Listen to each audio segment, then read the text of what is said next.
Dzień jedno te kasiebów to je taci zęcie, de możemy płetkać na przykład drechów ze storych dawnych lat Magda Kobiela. Lubię malować, może ta bezres na TikToku i na wszystkich socialach. Pamiętasz te, znajesz te mnie?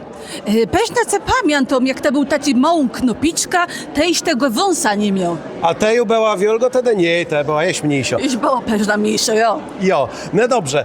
Powiedz nam małe tym, czym te so zajmoś na co dzień, jeśli idzie te spole z nowe media? Ne, to so tak zaczęło, że ja makijażystka, wiesz, że tu weź pegloja białci, ale zaczęła nagrywać na tych wszystkich social mediach po jakasiebsku w naszym języku, nie? No i to tak jest, do teraz. Jak to ledze odbierają?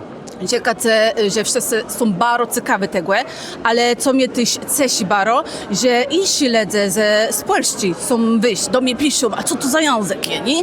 No i to właśnie chodziło, żeby to szło też do młodych i żeby ludzie byli zaciekawieni do lebuk.